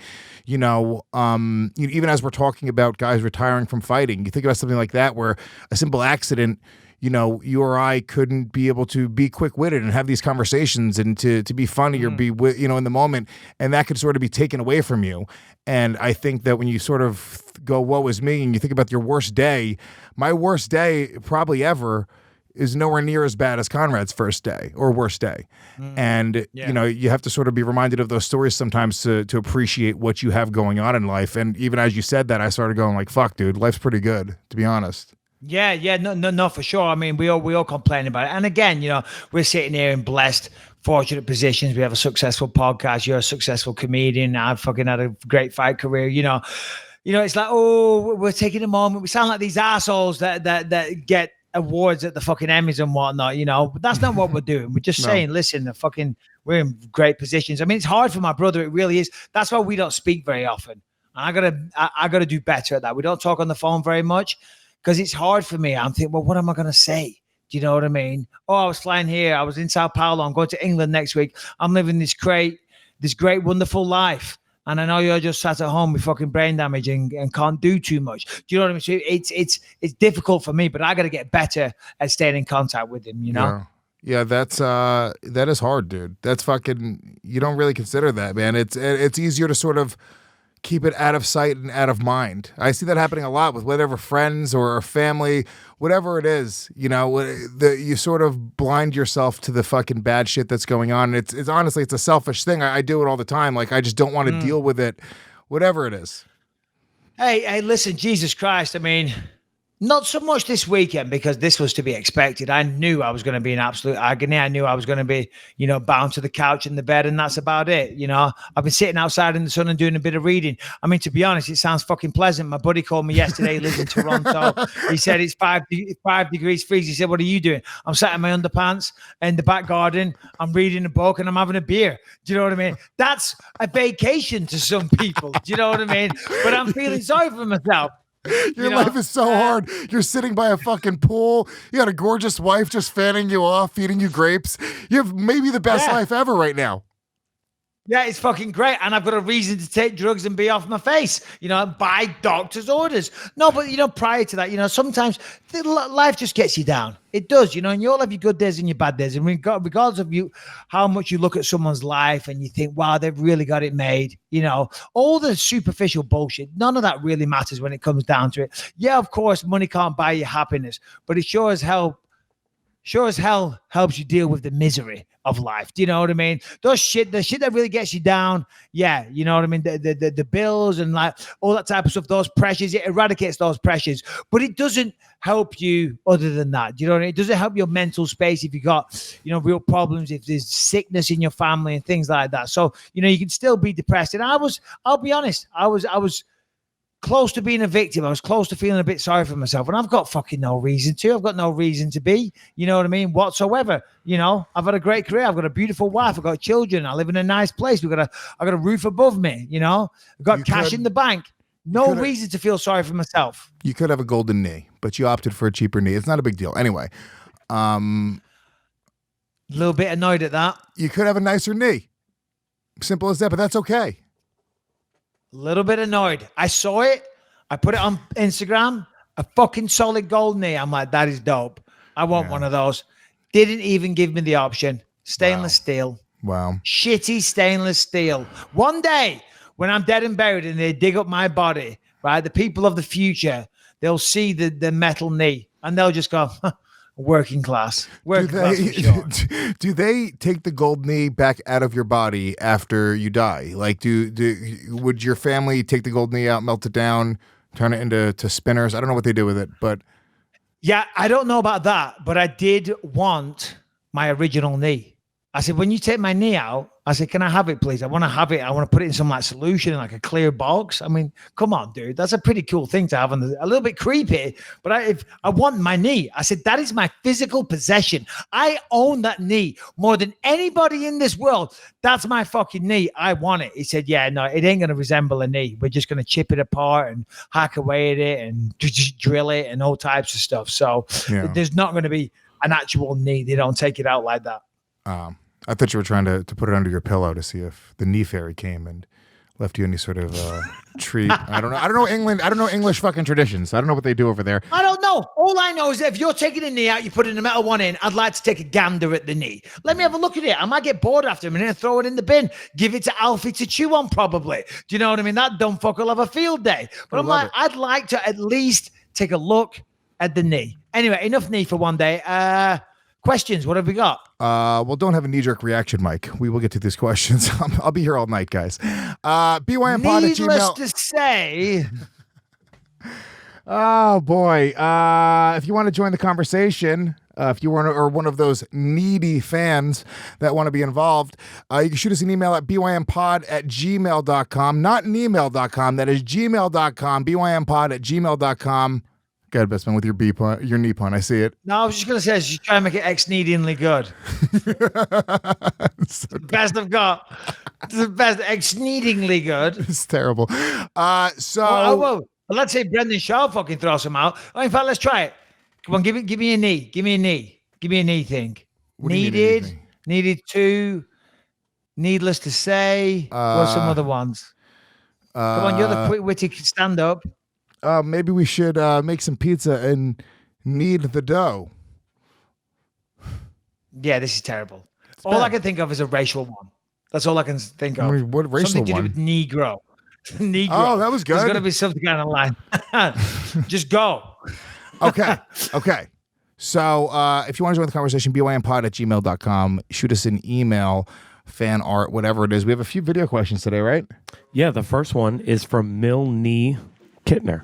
Hey, what's up, Michael Bisping and Louis Are J. you Gomez? get First out of of all, I wanted to town? say I had a great time at the Kill Hold Tony on. podcast Hold taping. on. Harrington, pull up some pictures from that. Hold on, pause Kill it for a Tony minute. thing. No, I want to pause it because Harrington has no idea how to use the system because Brian's not sitting here right now and he's just going back and forth. So I just want everyone to point that out because they say we're too mean to Harrington, but you guys have no idea how mean we want to be to him. Okay. No, 100%. And then he just started, as we were still talking, we hadn't even said roll tape. He starts playing it in the background. Now, secondly, Millie Nee. It's not Millie Nee. His name's Millie. Yeah, no, Milne was a play on the Millie. You guys were doing knee puns for 5. You forgot that part? Yeah, we're gonna need a new producer. I'm gonna knee you in the face. How about that? A good old fashioned one. This guy, Millie, right? Is it Millie or Billy? Millie. I met him recently outside the Comedy Store. He was there. Lovely guy. Lovely fella. Great meeting you. And now, Harrington, at your pleasure. Roll tape, audio, and visual. Hey, what's up, Michael Bisping and Louis J. Gomez? First of all, I wanted to say I had a great time at the Kill Tony podcast taping. Harrington, pull up some pictures from that Kill Tony thing. Look, here's me with Louis J. Gomez, me with Josh Barnett, War Master. Anyway, yeah, thanks for taking a picture with me. Michael Bisping, at the bar, thank you for treating me like a normal person, Woman. a buddy, rather than an annoying fan. Anyway, Bisping, this question's for you. Yeah, I was hitting on him pretty hard. I'm like, God, this girl is cute as hell. No, hold on. So he shows a picture of you and Lewis, shows a picture of him and Josh Barnett. Why no picture of me and him? That's what I thought he was going to. Did you take a picture with him? How would I not take a picture, Lewis? He thanked me for treating him like a normal person. But that's what I'm saying. Maybe he was saying, thank you for treating me like a normal person, not a fan. And you guys had a moment versus him taking a picture being like, which is fine, which is better. You said that actually. He listens to the show, and you've said on the show multiple times. You've said this, and maybe Millie, let us know if I'm wrong about this. But you've said like, hey, dude, just come and fucking talk shit for a minute. Have a normal interaction. It doesn't have to be like just a snapshot. You could actually have a conversation for a few minutes, and it could be a more unique moment. I think we're obsessed with showing off the Instagram photo or showing off the social media stuff, but instead, you have a real conversation, have a real moment with somebody, and that's something that he's going to, be able to remember way more than just simply a photo. Yeah, all right. Now you made me feel bad and look bad and sound bad. Play the question. When you were roasted by the big black comedian, dude, you seemed genuinely angry. Now tell me, were you just putting on a show for the audience, or did those eye jokes really get to you? Let me know. Thanks. I love his production quality. Yeah, right? It's way better than anything we can offer. I know. In fact, Harrington, you messed up. You're fired. Millie, I think he lives in Orange County. Yeah. I also live in Orange County. Millie, step into my office. We need to talk, brother. We need to talk. Millie could crush it. Imagine Millie started being our producer, our West Coast producer. I have Harrington here. Oh, I want to fucking kill myself. Millie, give me a call or email the podcast or something. What was the question? Yeah. All right. Okay. So here's the thing, right? And I don't mind saying, right? I don't really smoke weed. And if I do, it's here and there. And I'm certainly a fucking lightweight. You know what I mean? But we're all there in the green room and you're all smoking joints. Well, sponsored by Speedweed. Well, the entire event sponsored by Speedweed. You're all smoking weed. And I'm like, yeah, sure. I'm one of the guys. Let me hit that baby. Do you know what I mean? And then we walk out there and it's sold out and it's packed and it looks, well, I couldn't see anything anyway because of all the lights and stuff. But I'm like, holy shit. And then I just like really got really, really, really paranoid. And I couldn't think of anything to say. And I'm thinking, think of something to say. I sound ridiculous. And then I'd say just the stupidest thing. I'm like, oh God, don't say anything. And then after 10 minutes again, they'd be like, think of something to say. You're sitting here and not saying anything. I'm like, fuck it's a me. little, the drug. Did I do that? Why did I do that? It's the most stupidest thing ever, right? So anyway, David Lucas, the fat fuck that he is, comes up on stage and just immediately starts talking shit about me. Starts talking shit about my eye. Now, here's the thing, right? I pulled my eye out on here recently, so I won't do it. But I can take my eyelid right now and go, zing, and push the eye to the other side. And it looks fucking bizarre, right? And on the rare occasion, sometimes you have something stuck in your eye, so you might just do that. Yeah. On the rare occasion, I'll do that. And my wife goes, oh, Michael, shit. Your eye's pointing the other way. I look in the mirror. I'm like, whoa, that's not good. That's not a good look. And anyway, it's dark in there. I've got my eyepiece in, and he's going, yo, where are you looking at, man? You're looking at me because your eyes are looking over there, right? But in my mind, I'm thinking, shit, I've been sat here on this stage for 2 hours ever, and I'm a fucking eye looking the opposite direction, you stoned motherfucker, right? So yeah, I was starting to get a little self-conscious. I was starting to get a little like I needed to look in a mirror. I'm like, I don't know what's going on right now. And I'm like, and on top of that, why are you picking on me? You fat motherfucker with no fashion sense whatsoever. Do not start on appearances. Do not start on appearances, baby boy, because you're losing. You are losing that battle all day. So yeah, that's why. And I would love to go on there and again and shoot the shit with him because I was a little, I was not in a good place right there. Yeah, look, it was, what's funny is after the show, you and him were talking and shooting the shit backstage. So it didn't end weird. It didn't end weird, but there was a moment where I looked over at David Lucas and I'm like, doggy, please shut the fuck up. Bisping's going to kick you in your head, and it's going to be a problem. And also, he's got a cross eye. Who is he fucking talking about? He has a cross eye just from his fucking mom smoking crack when she was pregnant with him. At least yours is from a fucking badass story. Yeah, see, that's the thing. I mean, so that's probably why he felt that he could go there. Do you know what I mean? Because there isn't many things in this world. And in fact, I think I'm past the eye now as well. That I used to be really sensitive. Mainly from other fighters. If somebody else said anything, it never really bothered me. But if another fighter made fun of my eye, I used to get so mad because I'm like, are you serious? Fucking God forbid this ever happens to you, pal. But you're going to sit there and mock me. So, but that's the only thing. But now because I'm retired and now people knows about it, I'm not trying to keep it a secret anymore. Well, I'm not overly offensive.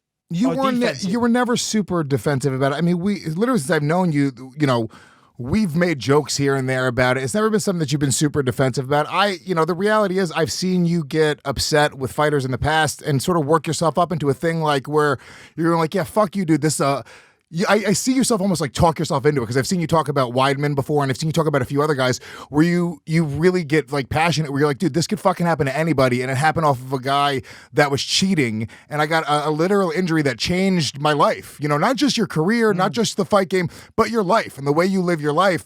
And it's just, I understand that from a fighter's perspective, you almost go like, yeah, dude, you're not supposed to be that guy. It's like when comedians trash other comedians for telling offensive jokes. I'm like, no, you're supposed to fucking get it, dude. You're supposed to understand that fucking thing. And I get very passionate about it. So I think it's it becomes a very personal thing from fighters. Why? What's going on, Lewis? You haven't been involved in some kind of misunderstanding recently with another comedian that thought you were being disrespectful? No, sure? Nothing to talk about. Not a comedian. Not a comedian. I'll say that much. No, I've not been in any. I've not been in any spats with any comedians. Thank you very much. Okay, how would you best describe somebody that you've been in a spat in with recently? Word of the day: spat. No fucking comment. No comment. No comment. I'm being above it, Michael Bisping. I'm just trying to. Let me not get into it. You are now above it. You are now above it. You weren't. You were like treading water underneath it for a while. For what you were doing, you were treading water and the surface was there. And now and again, you give it a powerful tread and you go, you get a breath, then you fall back under the surface. That's what you were doing for the most part. Now you're above it. Now you've rose above and you've climbed out of the pool. You're even drying off and you're stepping away. I'm proud of you. In fact, you're at the lockers. You're getting your shoes on. On the way out, you're going to get yourself a little cup of soup, maybe a water because you burned some calories. You're a little thirsty. You need a nice drink, maybe a gentle stroll to the car park. Then you're going to drive home. Okay. But you, up until recently, were still treading water in the pool of whatever that was. I realize in the middle of it that I'm playing a game that is unfucking winnable. And if anybody wants to hear the story we're talking about, I did Jim and Sam on SiriusXM. I did that recently. You can go hear the whole story. Look for Louis J. Gomez on Jim and Sam. It's on YouTube, I believe. You can hear the story because I'm not talking about it anymore. I learned some real lessons dealing with people that are on the outside that aren't, comedians and don't understand what I do and what we do. And I learned a lot about editing and how that all fucking works. So that's all I'll say, and I got to move on. I really do. Yeah, no, fair enough. Yeah. But I did enjoy that. But I've got to move on from you because you don't understand the amount of times, everybody, he sits down, he wants to talk about this. I'm like, I can't talk about that. I really can't talk about that. I fucking definitely cannot talk about that, but he's talking about it, and I'm like, oh God, because I'm involved in the situations. I know too much. Circle of trust. Rule 1, it's glaring at me. So yeah, you can't talk about that, and I respect that, Lewis. Roll the next video question, please, Harrington. All right. Well, this is from Mitchell, and he has something completely new. He has summarized one of our latest episodes, Triangle of Shite. I call this poem The Triangle of Shite. Bisping in Tampa, drinking all night. Falling off the wagon, nearly missed his 5 a.m. flight. Tore in the kitchen, get me out of here now. Lewis was on Instagram, having a row. Stories of childhood and being a bully, nailed by a big-headed kid. I found it very funny. 14-day trial of Monday.com. Gifford's dad in his corner, cheering him on. Should a towel come in from the fighter's own camp? Harrington says Mike is the BMF champ. Psychological food addictions, got to eat more. Phones in the safe, slip and fall on the floor. What the fuck is The going last on? ever Gracie, great performance from Cub. Yelling, Alfie, shut up, or get the birds, in the pub. Native deodorant, Harrington needs it the most. Your best ever meals are tuna and mouldy toast. Detective Brass Knuckles on CSI. Couldn't get his words out and he started to cry. The boys nearly missed the review on the main event. Mike still keeps on saying 100%. Nico Price takes down Vic. Watch out, James. Here comes the upkick. You hear that sound echo around the arena. He couldn't have caught him any cleaner. Way worse than a 12-6 elbow or a flying knee. Under the desk texting, Rebecca, get me a coffee. Love it. Love it. Who sent that in, Harrington? That was by a gentleman named Mitchell King. Mitchell the King. I love Mitchell King. We salute you, sir. That was awesome. Really, really good. Really recapped some of the talking points over the last 6 weeks or so, or whatever it was. But yeah, very, very well delivered. I liked the little bit of like soft music in the background, even though it kind of went against the rhythm and the tone of the poem. It kind of added to the ambience of the video. But I gotta say, well done, my friend. Well done, Lewis. You had your hand up. Well, I was going to say, I really like it. Now, it was a little long. I would say make it a minute, Mitchell. 1 minute. And then what I'll say is if you upload them to Twitter and tweet it at us, I'll make sure we will retweet every episode recap that you do. If you do a poem episode, because he asked if he could do episode recaps, it's going to be a little bit old on the show after 2 weeks. 2 weeks, we're going to be like, all right, Mitchell, we're over this. But if you upload it to Twitter and tweet it, I promise you the BYM Twitter at BYM Pod will retweet the poetic recaps of our episodes.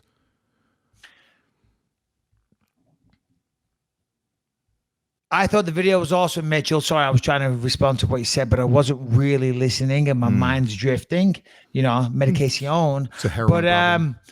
How is your rhyming ability like that, Lewis? Do you think you could just on the fly come up with something like that? I mean, of course, he wrote that, Mitchell. I mean, that was a work of art. That was genius. That will go down through the ages of one of the best poems ever pen has put to paper. But how's your rhyming skills? Just off the cuff, go ahead. What can you do? You talk about something in the room. Are you challenging me to a rap battle, cocksucker? I'll destroy you right now. Kind That's what of, you're. Yeah, I'm high on drugs right now, and I'll beat you in a rap battle. Or maybe that would help. Give me a beat. Give me a fucking beat, Harrington. Okay. Like just I'm some. excited. How am I going to do this? No, but you can't say something you know. You got to make up something about Harrington not bringing the music. Sure. I heard the door. Rebecca's going to walk through it. Here's the dog. Alfie, don't take a shit. Oh my God, I got to deal with it. Louis J. pointing the finger. Motherfucker, why you got to linger? Throwing it over right to you. Let's see what the Louis gonna do. Aw, shit, it's Michael Bisping hanging out, doing his thing. Where is Alfie? Where's Rebecca? Coming at ya, gonna say heck yeah. And where's that 18-year-old girl always walking around in her underwear in Michael Bisping's place? No, seriously, bring her over. She's pretty cool. Megan! She looks like she's got a lot to say. Ellie. No, stop. Bitches up in this piece. Stop having your daughter and her teenage friends dancing. Oh my God, I ain't gonna say it twice. Lucas, come over here with that weird look on your face. Don't call him a queer. Here. Do not call him a queer. I know you wanted to. No, we need some hip hop bitches. Rebecca! We need some hip hop bitches in this piece. Lucas, give us a rap. Say hi. Hi. Say a rap. No. You know, I was DJ Mackie B back in the day. Okay? He's too white. Come on, Lucas. Show your inner Puerto Rican. Like, give me the headphones. Get out of here. Get out of here. Go on. Good rapping skills. Right, well, that was just a weird off-the-cuff little segment there, but you're high on broken drugs. my headphones. Hold on. It's all right. Go. We're back. Do we have a question though? Do we have another question? Nope, that's it. Let's wrap this one. We're good. We're over 90 minutes. And you have to get back to rest. We have another show this week. This has been a fun one. This is great. And honestly, I like when you're high on drugs on the show. It gets sillier. You do fucking hip hop battles. It's great. Delete this segment from the no the way, podcast, please, everybody. No fucking way. This is the best segment ever. I'm joking. Yeah, all right, we'll leave it there. All right, well, that's that. We'll be back Wednesday with another show. Take care, guys. All the best. Enjoy your week.